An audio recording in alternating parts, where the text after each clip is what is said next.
while your day is winding down. They're just getting started. This is South Coast Tonight with Chris McCarthy and Marcus Farrow. They've got you covered on all the news of the day, from local issues to politics on both sides of the aisle. This is the place where the movers and shakers come to be heard, to listen, and where they're held accountable. This is South Coast Tonight on WBSM.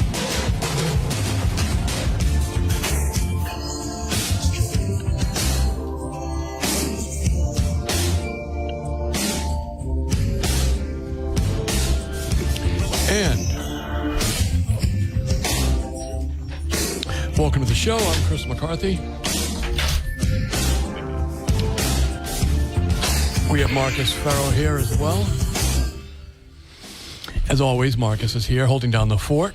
And we have as a very special guest tonight, we'll be joined by former Sheriff of Bristol County, Tom Hodgson, who's quite a regular now here on the microphone. He is, yeah. As a host.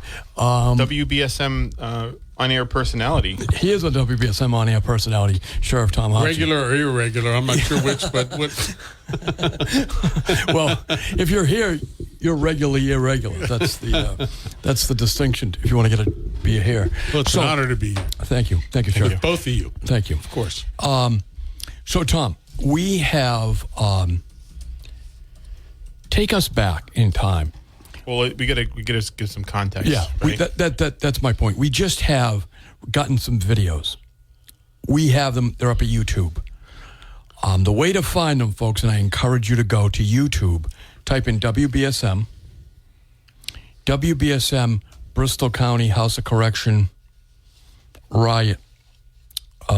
That's how we have them up there. Yeah, it's on the WBSM channel. If you just Google if you put WBSM on YouTube, you click on the channels right there. You click on it.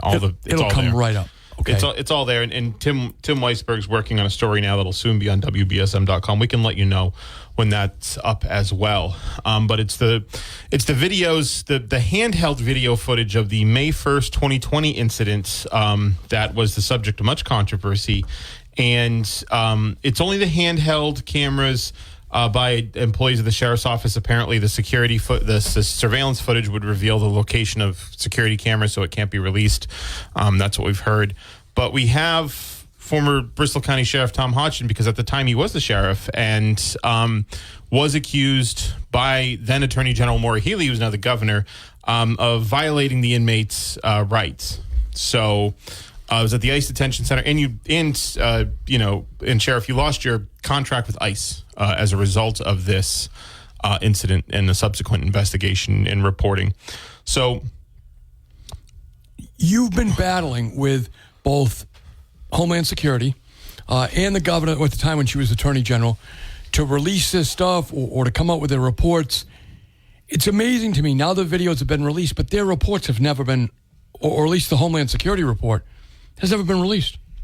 Yeah, this is the ironic. This is the irony of all of this.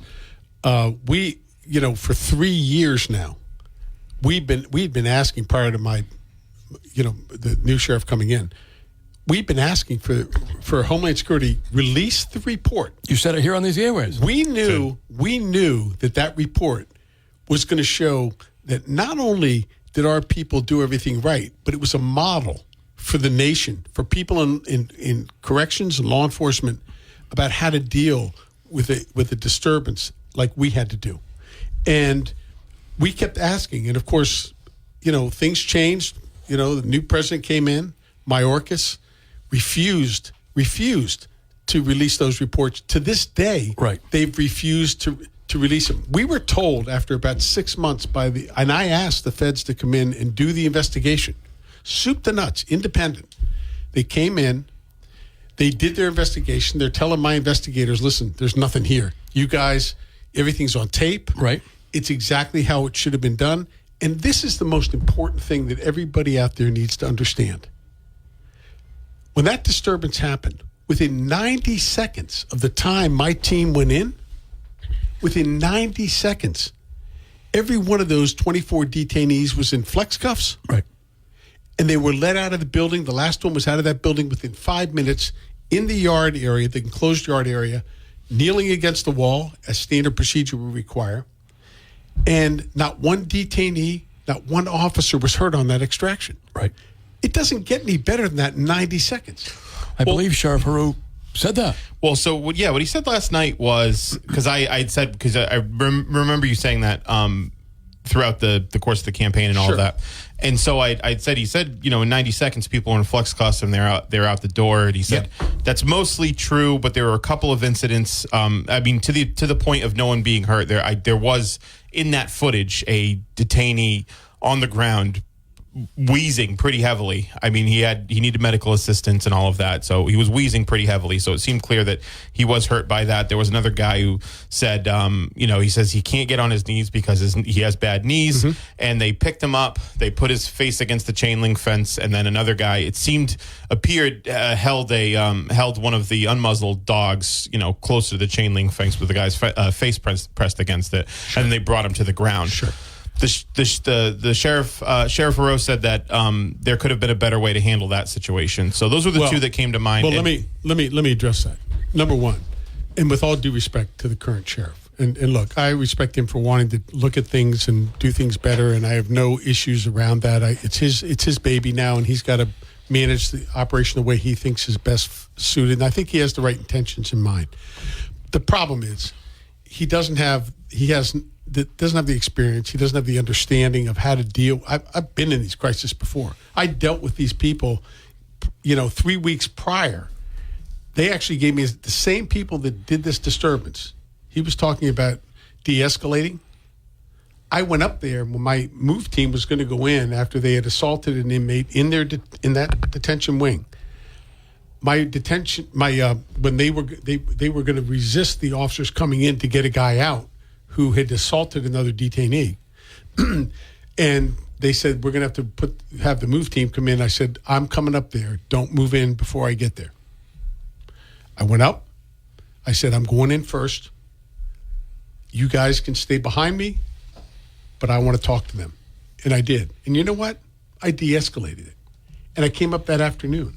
And when I came up that afternoon, after they went back to normal operations, when I de-escalated the situation, I came up that afternoon, and when I was finished talking to them, they literally, as I was walking out, gave me a standing ovation. This is the same group that assaulted me when I went in the second time when they wouldn't go down for medical treatment. But here's the point. I think, look, if you're not somebody that's trained, has the experience to understand this stuff, it really is a disservice and frankly irresponsible to make this assessment of, we saw a guy against the fence, another guy who had problems with his knees. What they did, what the sheriff doesn't know is that individual that was up against the fence, the others weren't all up against the fence. The first question you have to ask yourself is why. Secondly, the fact that he was up against the fence and the dog was on the other side of the fence, right. Those dogs are out there for perimeter security because eventually we're going to have to bring every one of them out there. Do canine dogs bark? Yes. And do we have a problem with that? No, because it sends a message to people who have already trashed an entire unit at the taxpayer's expense. I mean, literally trashed it, broke mirrors, broke toilets, did everything, right?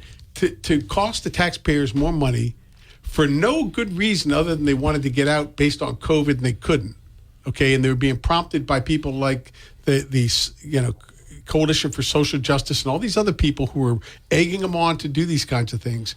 For them to do that and act out like that, they made the choice. The fact that guy was up against that fence, that dog was never coming into the fence. Right. That dog was on the other side of the fence. What is the point? You could see their teeth. Are you kidding me? How are you going to get the teeth through the little chain link? It seems pretty. Let me make this last point, Marcus. And I don't want to step over, but the other part is about the guy kneeling down who had problems with his knees. Same guy. Yeah, the same guy. Yeah, the same guy. That guy, first of all, when my move team goes in after somebody just trashed the unit, they're carrying things. They don't know what they have, weapons or whatever else, right? When they're getting ready to enter, they don't have the backgrounds of what these individuals, medical issues are or whatever. They're going in because they had a major disturbance of trashing an entire unit, smashing TVs, smashing the officers' workstations, trashing the bathrooms, writing all over the walls. And you can see all that at WBSM on YouTube. Oh, it's all on there. It's you all can on see the there. videos on YouTube. So this is not, this is not something, I'm the only guy that got hurt in that operation. Hit from behind when I was going over to get a guy who was supposed to go down to get medical treatment. Walked away from the group I was speaking to and went on the phones talking to his attorney. Okay? And I get hit from behind when he yells and excites everybody over nothing. Right?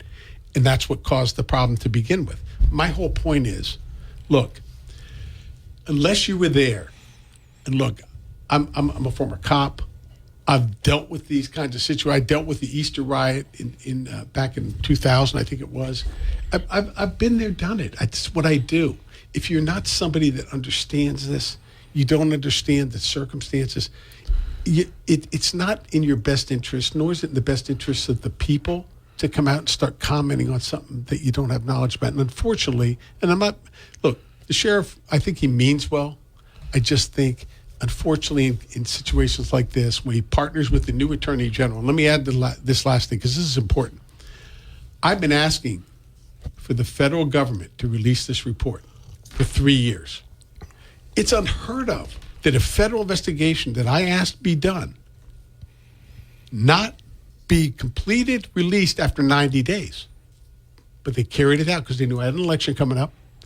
And on top of that, now that I asked Maura Healey. I said, Maura Healey, when you were Attorney General, why don't you release? You're telling me to release the films. I can't because I'm tied up by the federal government. They won't, the final investigation's not done.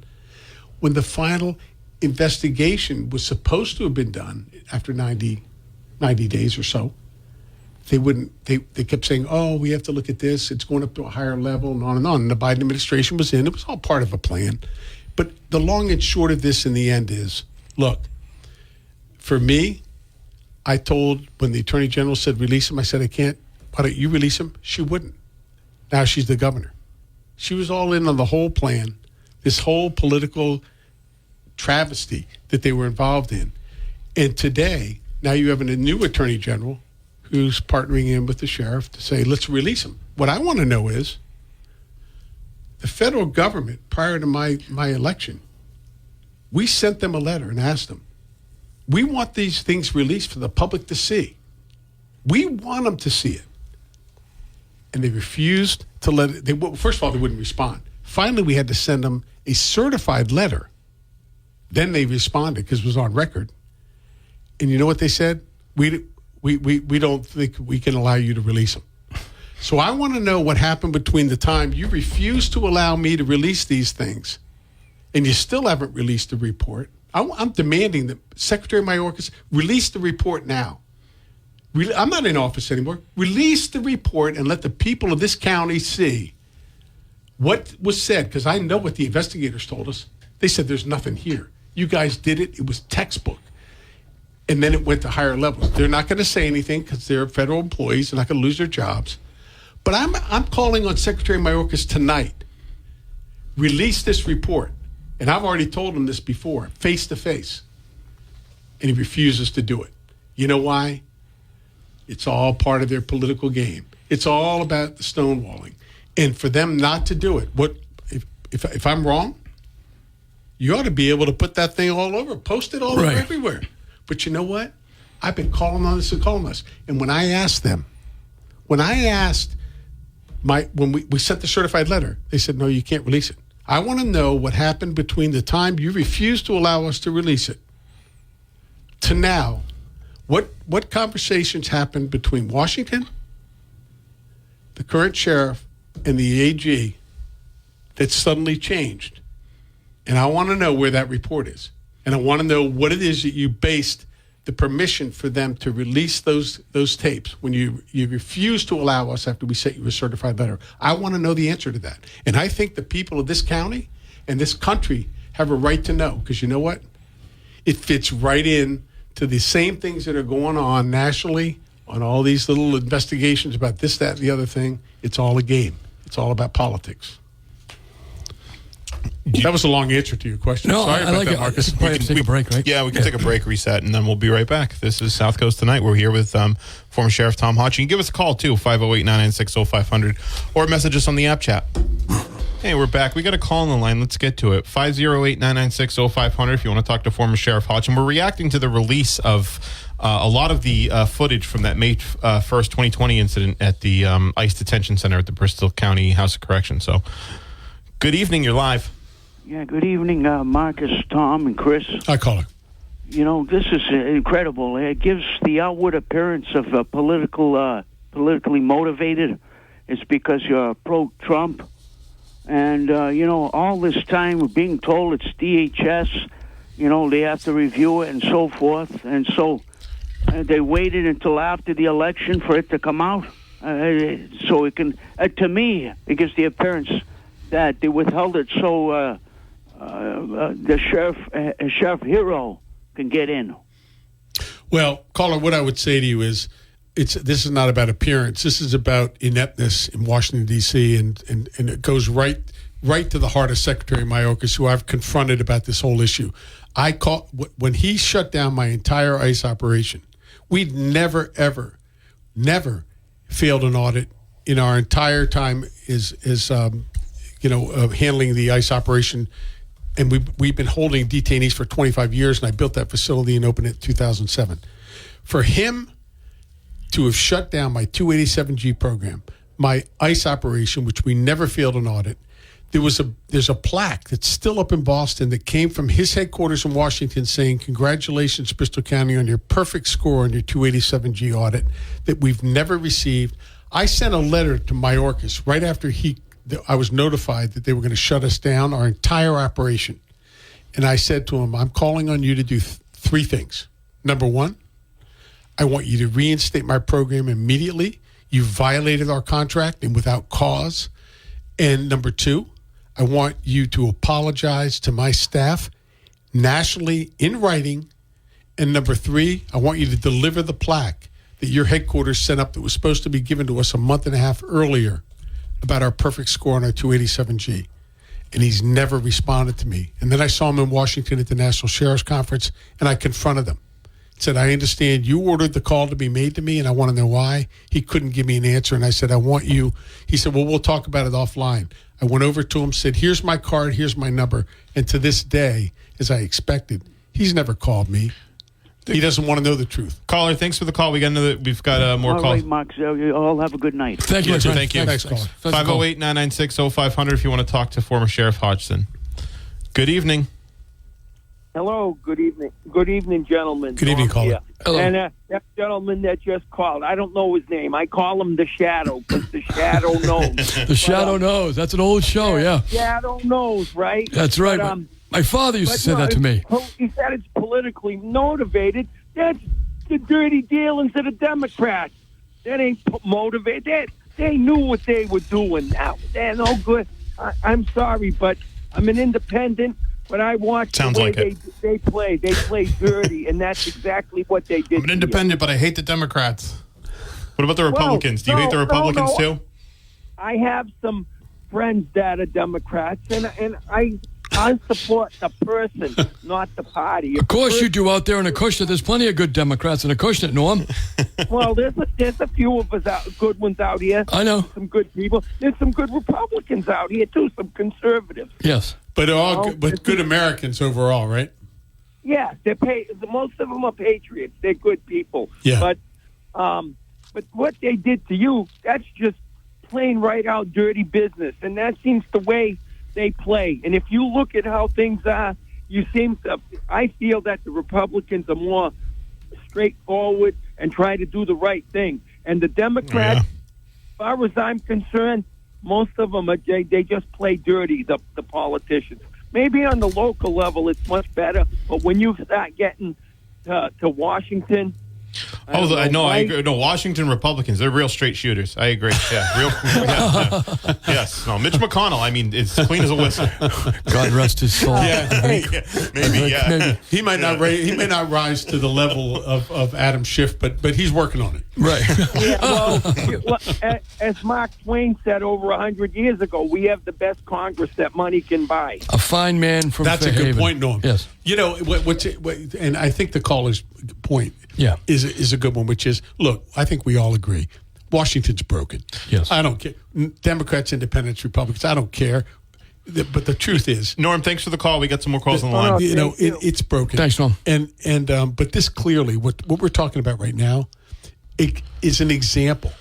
It's a perfect example of everything that's wrong with government, not only here but in Washington, where you're playing games trying to make people believe certain things that aren't true. Look at the facts. Right. Look at the truth. And then, look, I'm the first person. When I was sheriff, I said, listen, if we were wrong, I'm going to be the first guy to step up and go, you know what? We didn't do this well, and here's what we need to do better, and here's what we're going to do to change it.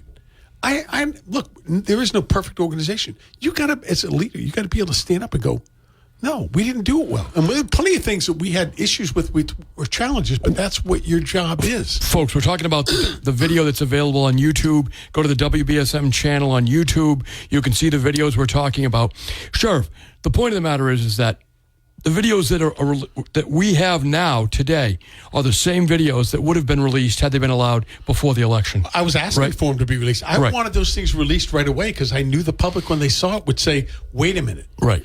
This is exactly the problem. It's not we did anything wrong. We did it exactly right by every standard of our Operation Security. And the people can finally see those videos by going to YouTube and then look at the WBSM channel. You can see all the videos.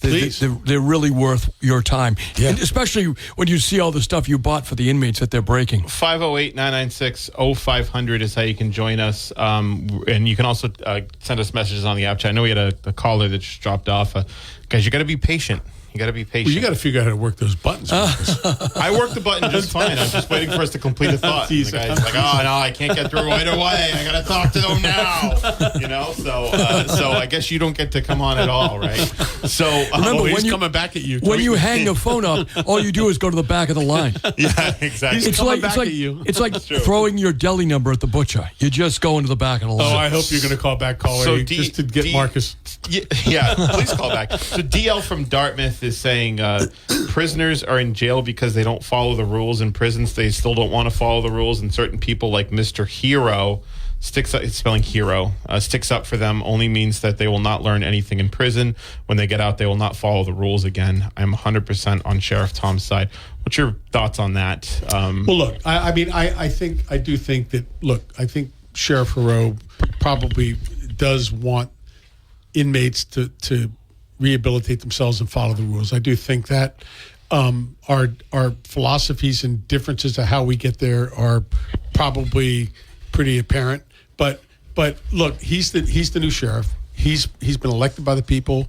It's his decision how he wants to go forward. And look, he and I had a good transition. I tried to help in every way I could to make sure it was smooth. Very amicable. Yeah, and that's how it should be. There's too much divisiveness in this country right now.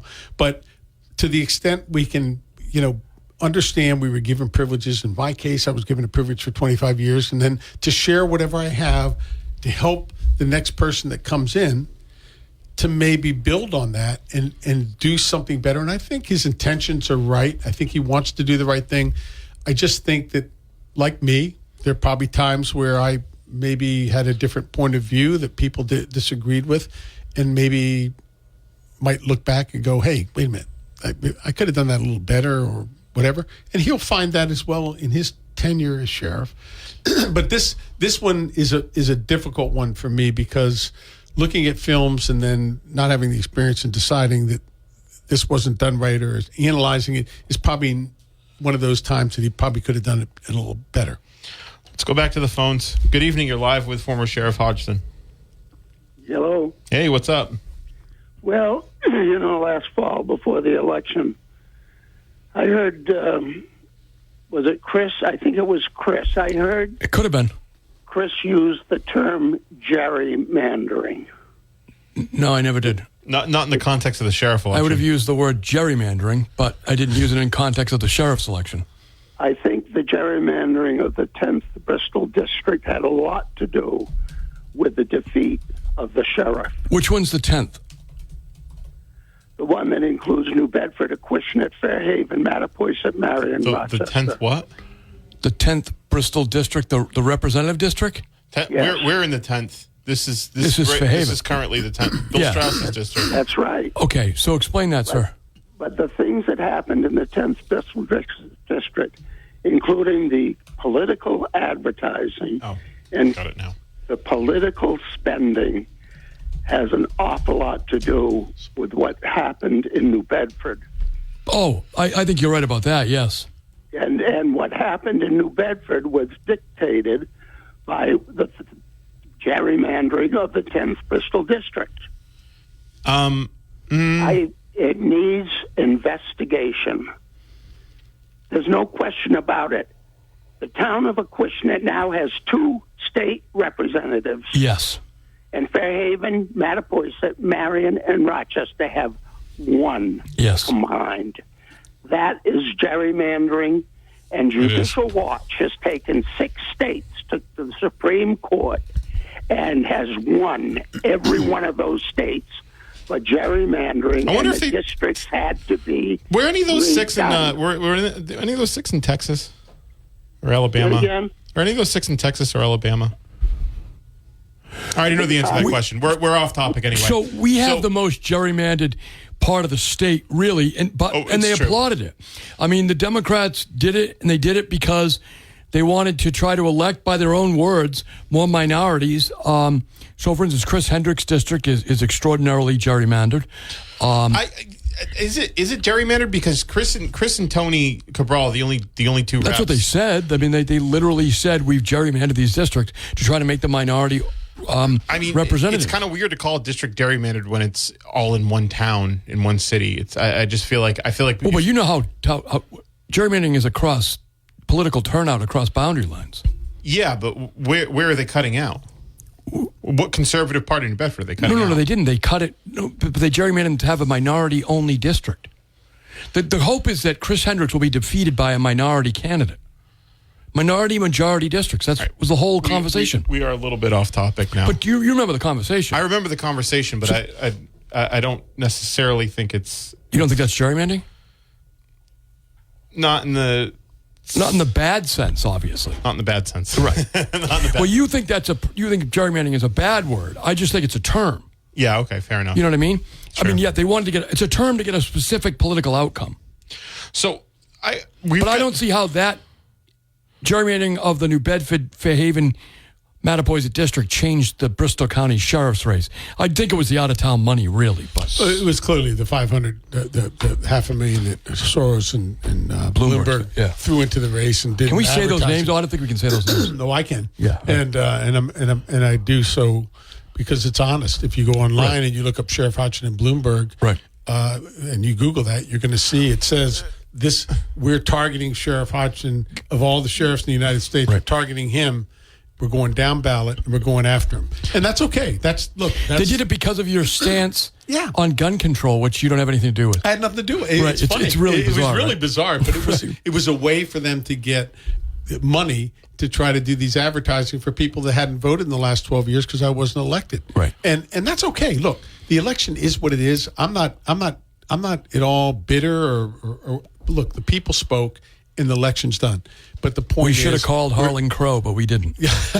Quite frankly. But the truth is, and that's my fault. Look, the reality is that regardless of how outcomes are, my father always used to say, always remember God. Who's buried in Israel, by the way?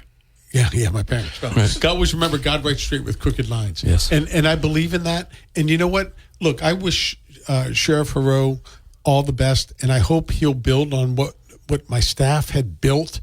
And make it even better because I think that's what he probably wants to do. But this thing that happened on the ICE videos, and when Washington's involved, and now the new attorney general, what Maura Healey was doing, it was clearly it was a political hack job. Yeah. So by the way. Tim Weisberg on WBSM.com has a story. It's on this. You can see the videos. Okay, so it's already there. It's got a link to the YouTube if you want to see the thing. But it's a really good story. He's worked very hard on it. It's worth your time. It's really worth your time. You should go to WBSM.com and check it out. It's very important to get a full picture of the whole situation. So definitely go check that out. Tim does a great job. He wrote, like I said, he worked hard on this today. He wrote a great story, and it's on WBSM.com. It's got a link to the YouTube channel, and it's also got the videos embedded there. So everything you need is on that story. Go check it out. And if you'd like to give us a call, you can at 508-996-0500. can. The sheriff will be here for the remainder of the hour. We're taking your phone calls. Oh, I guess that sounds like a good way to break. Yeah. 1420 WBSM, New Bedford's News Talk Station. Pollution from trucks is a public health crisis. Diesel-burning trucks belch dangerous levels of pollution, and communities living near ports and along freight corridors breathe especially high levels of this dirty air. But this crisis has a solution. My name is Sasan Sadat, and I work for Earth Justice. I'm working to clean up our air quality, particularly for communities that bear the burden of diesel pollution. For the sake of our lungs, our health, and our climate, the future of trucking in this country has got to be zero emissions. Until then, I will never rest. Earth Justice is a national legal nonprofit defending the environment and people's health. Earth Justice is fighting to save lives, protect our climate, and strengthen our economy through the shift to zero emissions. If clean air matters to you, visit us at earthjustice.org. Earth Justice, because the earth needs a good lawyer. HIV is not a crime, or it shouldn't be. People living with HIV can do and live fully healthy lives without risk of transmitting the virus to others. But a different fear remains. In 30 states, Americans are being imprisoned due to their HIV status. It's time for the laws to catch up to science. Join the Elizabeth Taylor AIDS Foundation to modernize outdated HIV criminalization laws. Go to etaf.org. HIV is not a crime. Campaign funded through the support of Gilead Sciences Incorporated. Veterans and their families are popular targets for financial fraud. Scammers may try to defraud you through misleading commercials, emails, texts, cold calls, or online ads. They may even pose as someone from VA or an organization providing discounts on fees for services. But VA will never charge you for processing a claim. Do not provide your personal information to anyone other than a VA-accredited representative. To find a representative near you, visit va.gov/find-rep. Take South Coast Tonight with you wherever you go. Stream Chris and Marcus on the WBSM app or get their podcast on the app at WBSM.com. Now, back to South Coast Tonight. Welcome back. We have Sheriff Tom Hodgson here in the studio with us. We're taking your phone calls at 508-996-0500. And also, we always love to be amused by your app chats, right, Marcus? Sometimes. Marcus's app chats or everybody else's? Marcus reads the app chats. I read the app chats. I've been entrusted with this very important and honorable duty. Yeah, commas matter and all that stuff. You got to make sure you cover all that. Yeah. Not to the audience. Some people really on the app chat really relish in the anonymity of the internet. And the fact that they know that it's Marcus reading it. Yeah. So by the way, go to WBSM.com, 407.com, and get the story on the release of the tapes. Tim Weisberg, again, really worked hard, put together an excellent story, and you can see the videos in the story. So go check that out, please. It's really important. So 508-996-0500. So, there's a lot of talk about this. You seem to feel as though this was an attempted sabotage of your re-election campaign, or maybe a successful one. Do you think that, absent this story, if you think it came out the way you wanted it to, that the election results would have been different? No, I don't. What perturbs me is that the federal government has stonewalled the people of this county and the people of this nation to see what my staff did, which was a picture-perfect operation based on any standard in law enforcement that could have been a training film, to hold on for 3 years. Secretary Mayorkas, not only is he a liar about his role as a secretary with regards to the border, but this guy jumped in even before, and still to this day, the federal investigation doesn't even come out with the report. How can the Secretary of Homeland Security in charge of ICE make a determination to shut down our operation after 25 years? Perfect audits, never failed an audit, model for the nation, and shut us down when he's never seen the outcome of the investigative report of his own people, which is still not been concluded or given to us, and there's no question about it. And he can, and I challenge him to come on the radio and challenge me It is nothing but politics at its worst. It's unfortunate that we can't see the full surveillance footage as well. We're only seeing the handheld, so we don't really. I don't think it provides a super. I mean, the Sheriff Perot more or less backed up your accounting of it, but I don't think the public gets the clearest picture. But it's a fairly clear picture of what happened. There were incidents in the Attorney General's report, from what I can remember, of pepper balls being shot at people's extremities, people like getting muzzle hits while they're on the ground from the dogs. But what you're saying is that stuff basically was made from whole cloth. No, what I'm saying is, first, let me just say this right up front again, because I said it right in my first press conference after the Attorney General's report came out. I knew she knew very little about corrections. I had no idea she knew so little about the law. That woman is nothing but a political hack. She has been. She was on the other side of the Mexican border when I was at the processing stations in McAllen, Texas. Inside the processing station, she's over there saying to the people in Mexico, I can't believe that the United States won't let you and your families come in here illegally. That woman has been she's been pro-illegal from day one, and what she did was a travesty. I told them at my press conference when they asked me right after her report came out, they said, what do you think about the Attorney General's, now governor, recommendations? I said, that report is halfway down the sewer pipe. That's how much value I put in the Attorney General's report, which was nothing but a political hack job. She had no understanding. She never interviewed me. Right. And I'm the guy from day one who was there from the beginning. I was there 3 weeks before that incident happened, when I got a standing ovation from those detainees. She never, She said she tried to. No, she did not. That's a lie. And let me tell you something. It's not the first time she's lied. But I'm going to tell you this. So what you're saying is she's making up the I'm telling report. you that the Attorney General's a liar, is what I'm telling you. She's now the governor. She's a liar. Okay, she didn't try to interview me at all. And I confronted her about it. And she said, well, you could have written whatever you wanted. Well, no, if you knew anything about investigations, you do what the feds did. They sat in with me and interviewed me at length from step to step to step, because they knew I knew what happened. The problem she had was, she also knew what I knew, and I had the knowledge. She didn't want to know it because it would have screwed up her whole report to try to create this political hack situation she created. Are you saying she had a narrative in her mind and she fit the facts into it? There's no question about it. Okay. Look, and look, I'm not somebody who's just going to accuse somebody of something for the sake of doing it without having the facts. Mm-hmm.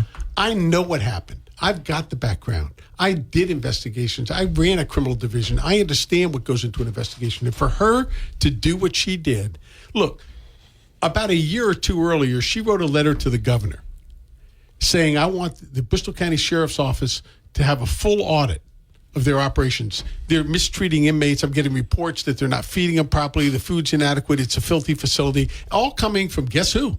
Coalition for Social Justice. Right. She said, I got all these things. So she never ever sent me anything saying I got complaint here, complaint there. What she did was she sent a letter to the governor and sent it to the newspaper.